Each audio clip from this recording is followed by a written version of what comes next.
បងសុំទោសឲ្យបងសុំទោសឲ្យបងសុំទោសបងនឹងមកតែបង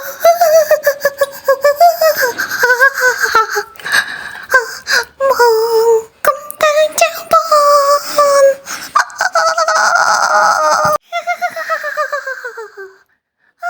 រឿងរបស់យើងនៅក្នុងខែនេះគឺកើតឡើងនៅក្នុងប្រទេសតៃវ៉ាន់សម្រាប់រឿងនេះផងដែរគឺនិយាយអំពីរឿងស្ពានខ្មោចរឿងនេះគឺជារឿងពិតដែលគេដកស្រង់មកធ្វើជាខ្សែភាពយន្តណាសម្រាប់រឿងនេះផងដែរកើតឡើងទៅលើនារីម្នាក់តួឯករបស់យើងគឺជាស្ត្រីម្នាក់ដែលរៀននៅក្នុងសាកលវិទ្យាល័យមួយហើយគាត់បានណាត់ជួបមិត្តប្រុសរបស់គាត់តែមិត្តប្រុសរបស់គាត់អាចបានមកទេគាត់ត្រូវបានគេធ្វើបាបគាត់រហូតដល់គាត់ស្លាប់ហើយក៏បានស្លាប់នៅក្នុងស្ពាននឹងតែម្ដងគេចងចាំថានៅខែ2ថ្ងៃទី28មាននារីម្នាក់គាត់បានដើរទៅលើស្ពាននោះបាន13ជំហានត្រឡប់ក្រោយមកវិញក៏ត្រូវបានមានរបស់អ្វីម្យ៉ាងចាប់ពីក្រោយដំណើរតមកគឺគេហៅថាទីនោះគឺជាស្ពានខ្មោច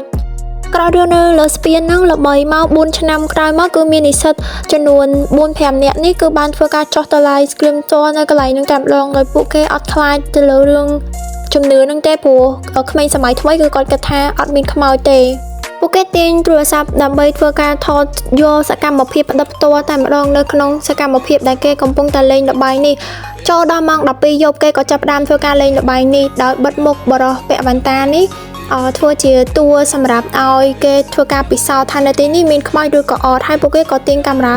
screen live នៅផ្ទាល់តែម្ដងពេលនេះពួកគេក៏តាមមើលបរិសម្នាក់នោះគឺមានអារម្មណ៍ថាបរិសម្នាក់នោះចម្លែកមានអាការៈចម្លែកខ្លាំងមែនទែនពួកគេក៏បានរត់ទៅតាមបរិសម្នាក់នោះពេលនោះផងដែរពួកគេក៏បានរត់ទៅមើលម្ខាងទៀតនៃស្ពានហ្នឹងណាឃើញថាមានកៅអីមួយទុកចោលហើយគេក៏បានរត់សំដៅទៅរកកៅអីដែលគេទុកចោលនោះសិនស្រាប់តែកៅអីនោះក៏បានធ្វើចលនាខ្លួនឯងដោយមានអភូតហេតុចម្លែកធ្វើឲ្យពួកគេងាកមើលទៅបរោះប៉វ៉ាន់តានោះក៏បាត់បរោះនោះបានពួកគេភ្លាមនោះគេថាខ្មោចឡងគេក៏រត់ស្រាប់តែពួកគេក៏បាននិយាយថាចាញ់បោកគេហើយគឺគេជាអ្នករៀបចំទាំងអស់ក្រោយពេលនោះផងដែរក៏មានការអភូតហេតុកើតឡើងគឺការទាញកៅអីបែបនេះធ្វើឲ្យពួកគេគិតថានៅទីនោះពិតជាមានវិញ្ញាណមែនពួកគេក៏បានរត់គេចអស់ទៅប៉ុន្តែនៅតែអពាក់វ៉ាន់តានេះទេហើយគេគិតថាអត់មានខ្មោចទេគឺកំឡុងការទាំងអស់នោះក៏គេជាអ្នកធ្វើទេក៏ប៉ុន្តែក៏រត់ដឹងនៅពីក្រោយខ្នងរឿងហ្នឹងទេពីព្រោះមិញហ្នឹងគឺបានកើតឡើងអភូតហេតុដល់ចម្លែកដែលគេអត់បានរៀបចំទេអញ្ចឹងគឺគាត់ចាប់ផ្ដើមភ័យហើយឥឡូវគាត់គិតថាភ្លេចនឹកឃើញថាគេឲ្យងាកក្រោយឯងនៅលើស្ពានហ្នឹងអញ្ចឹងគាត់ដើរទៅមុខសាតែដើរទៅមុខហើយពូភ្លើងក៏ដាច់ពេលដែលដាច់ហើយគាត់ក៏លើកទូរស័ព្ទរបស់គាត់ពីក្នុងកប៉ៅមកដើម្បីចុចភ្លើងតែពេលដែលចុចភ្លើងទៅដើរកន្លះជើងគាត់ធ្លាក់ទូរស័ព្ទទៅក្រោយអញ្ចឹងគឺគាត់អាចធ្វើការងាកទៅក្រោយបានទេពេលហ្នឹងគាត់កំពុងតែចាប់ផ្ដើមភ័យហើយពេលហ្នឹងក៏គាត់បានសែកទៅកាន់ទូរស័ព្ទរបស់គាត់ឲ្យវាបើកពន្លឺភ្លើងឲ្យកាន់តែខ្លាំងហើយគាត់អាចត្រឡប់បែរទៅក្រោយវិញទេគឺគាត់ដើរថយក្រោយជើងរបស់គាត់នឹងបោះពីទៅក្រោយវិញគាត់ក៏បានរាវហើយគាត់សែក high series ដើម្បីឲ្យពន្លឺភ្លើងទូរស័ព្ទរបស់គាត់នឹងកាន់តែភ្លឺគាត់ស្ទាបដៃទៅ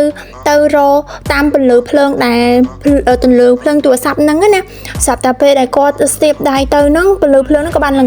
ទៅដូចជាមានអ្វីមកបិទពន្លឺហ្នឹងអញ្ចឹង